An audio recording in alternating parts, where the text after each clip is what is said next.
Konnichiwa mina, boku wa Jeremy desu. Yoroshiku onegaishimasu. Today is day 307. It is Monday, November. It's apparently. Monday, November the 3rd, 2014. I am terrible with dates, and it's, I don't know. Do you ever get premonitions? What a way to start it off, eh? But, seriously. I really don't know how else to explain it, and I don't know why, how to explain it to you. I get dreams occasionally, and things that hit me in weird ways. Sometimes they come true, and other times they don't. A few examples, I guess. And not just premonitions, but just dreams in general. One dream that plagued me pretty much most of my younger life.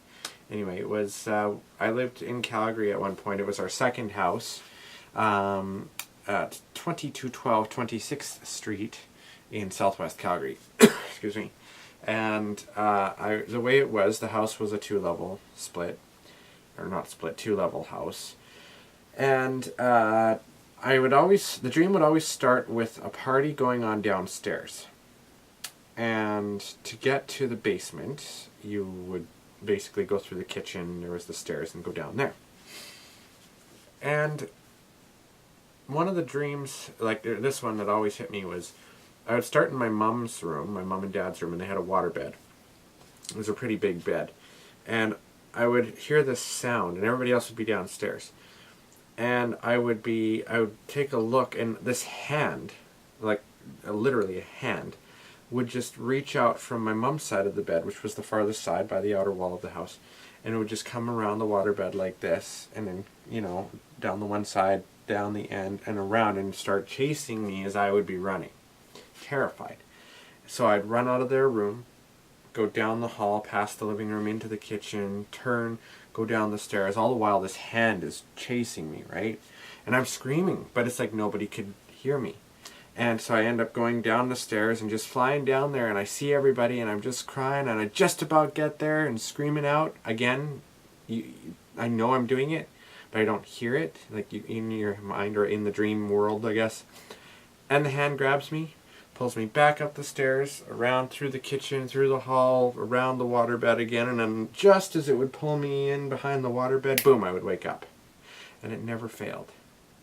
This was something that was, I have no idea where to even begin trying to figure out what it meant. Like, even to this day, it was horrific at the time, but it seemed to stop after a while. I mean, it followed me when we first moved to Kamloops in 1996, 97 there at the time, and kind of stopped after a while. Randomly just stopped. So I don't know. It's hard to explain. So there was that one, probably the most horrific one. I had a dream a couple of years ago that my grandmother, who had passed away just before we moved from Calgary actually in 1996, my mom's mother, had come to me and told me 6 numbers. And so they have become the 6 numbers I play in the Lotto 649, occasionally. Haven't won anything yet, Grandma, but you never know, right? They could totally mean something else. I don't know. My birthday number is one of them, number 20. And number 7, which is my lucky number. But, again, I digress. Lately, I've had times where I'll be driving along, and suddenly I'll just get this weird feeling, so I'll slow down, and there'll either be an accident that just happened, like up ahead, or a police officer coming around the corner, like if I was zoned out a little bit and, maybe going a little bit faster than I should be. Just little things like that. And I'm sure that a lot of people get that. I know my dad's mentioned that he gets things like that occasionally too, but the latest one that's been plaguing me for about off and on for 2 years, but more so has been gaining momentum. And this one's really, really bugging me. it's not just, it's not even while I'm sleeping, actually, at all. Like, in fact, now that I think about it, it's mostly while I'm just sitting in my room and not really even anywhere else. Just I'll be mostly in my office hovel area and just doing my stuff on the internet, and just this overwhelming feeling that an earthquake is about to hit. And, you know, just the first few times I'd just stop and I'd be like, what the hell, you know, like thinking that something was going to happen, but it never does. Knock on wood. But, you know, it's very disconcerting. And the fact that it won't stop, I don't know if it's just my overactive imagination, because I am a Pisces, I do believe in all that, and I do have quite the overactive imagination. Or if it's a warning sign of something. Because, like I said, certain things have come true in the past. Nothing, like, big, but other times and my mom can attest to this, there'll be times that I'll call her all of a sudden because I just have this overwhelming feeling that something bad has happened or it's going to happen. Like one day at work, I remember I was just doing my cleaning and just boom, like it was instant, just tears running down my eyes, and I just felt this horrible sense of loss. And I just knew that something was up. And it's such a horrible feeling to have. Why can't there be good feelings? Like, you know, that something just great has happened, and I wish that I felt those ones. But more often than not, it's fearful things, which I really don't like. I'm not the type of person to get too scared of things like ghosts and whatnot. I mean, I feel things all the time. Whether or not they're there, I don't know. But, you know, you get those heebie-jeebie feelings. But whatever, it's not something that I'm personally that freaked out about. Like I told you many times before, and truthfully, I watch things like Ghost Adventures and I read ghost stories and stuff before going to bed because they actually help me sleep. Reading in general does. Like, I've always been like that. I mean, back in high school, I couldn't actually get through an entire novel without falling asleep, like, for the first couple of pages. So I'm very lucky that I'm good at writing, in the sense that I could just read the beginning, middle, and end and basically put stuff together, and I still get an A or a B on it. So, there's that. I'm getting off topic, though. So yeah, this feeling of an earthquake, it's weird. Like, I can't even explain how it feels. It's just, like, I know it's gonna happen, but it doesn't. It's just the most basic way I could put it. And it just creeps me out. Because we do sit close to the San Andreas Fault, which is reputed to be the most active of the faults in North America. And there's supposed to be that big earthquake that everybody's expecting. Maybe that comes into play in terms of just my psyche making things up or freaking out, or maybe it's, as some dreams and stuff can be, maybe it's just my mind trying to manipulate itself to warn of something else, maybe health-wise, because I've been having weird health issues compared to normal. Like, I have been sick a lot more recently, as you guys know, because I've been having colds or strep throat or whatnot. Although, luckily, lately, been pretty darn good, so, again, knock on wood.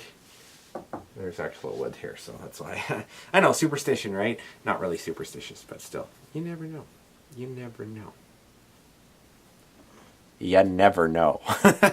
So, and I do consider myself to be quite a lucky person in some ways. And I don't want to draw too much attention to them because I don't want to fear them to go away because of it. If that makes sense. Maybe that is superstitious. I don't know. But I don't know. I say this today because of the past couple of days it's been really prevalent. And I don't know. It creeps me out a little bit. And I don't know what to do. And hopefully, I really hope that it doesn't amount into anything. But if it does, this is video evidence that maybe I will have predicted something, which is kind of creepy in and of itself. Weird. Other weird dreams that I've had lately have to do with my grandmother who passed away. Her house in Calgary is still standing there. And I believe it's empty now, but I just keep having dreams that I'm back there, particularly in the basement, which my mom had often said had a feeling of a presence in there. I think she said she thought it was her father.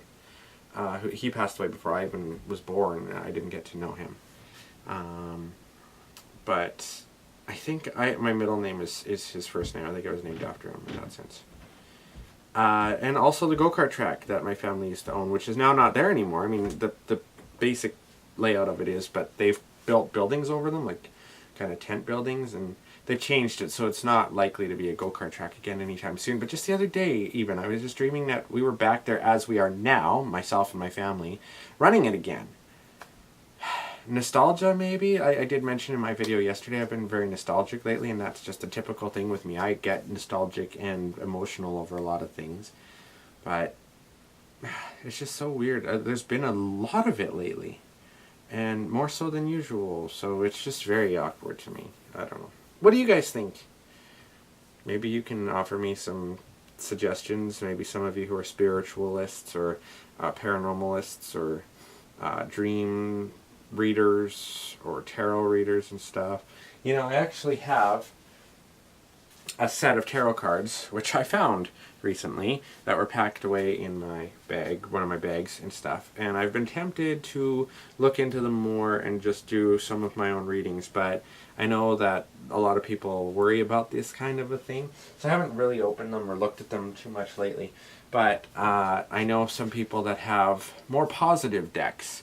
They're not quite tarot cards, but they're similar to them. So I might just ask a friend of mine maybe to do another reading for me, just to see if there could be any kind of anything that is actually going on, and if I'm reading too much into this, or if I'm just kind of, I don't know, maybe something could happen. I know, I sound like a raving lunatic perhaps, but I feel comfortable telling you guys, because you already know that I'm a raving lunatic, so a little bit crazy and stuff there, so I'm proud to admit it. I have no problem with that, but, you know, still, it's just odd. So, anyways, I'm going to leave it at that. I will see you guys tomorrow, which of course will be Tuesday, and I'm getting my winter tires. Exciting. Thank goodness. Thankfully it hasn't white shat yet. I really hope it doesn't white shit too much. You know, snow, shit no one wants. Yeah. Anyway, especially with the trip coming up to Vancouver. So, oh, yes, any other thing too, to end this on a positive note. It was just announced today, and I've known this for about 2 or 3 months now, that Anime Revolution is having a winter version of our convention, a one-day one called Winter Revo 2014. It is happening January the 3rd, 2015, and it'll be at the Art Institute of Vancouver, $20 to get in. It goes from 10 a.m. to 6 p.m. I'm not too much involved. Like, I'm the programming director for Anime Revolution, but this is run kind of by other people on staff, so I might be there, I might not, I honestly don't know. I've been kept kind of out of it a little bit, sort of, but I mean, it sounds like it's going to be a fun event. I hope I can make it. It'll just be a smaller scale version of AR, and I have started planning for Anime Revolution 2015 for August next year, which of course is the 14th to the 16th, so keep that in mind, and yeah, we will figure things out. Alright everybody, jamatane, have a wonderful, wonderful day, and like I said, hopefully nothing comes of this weird vision set that I've been having lately, but feels a little bit better now that I got that off my chest, so alright, we'll talk to you later. Bye-bye.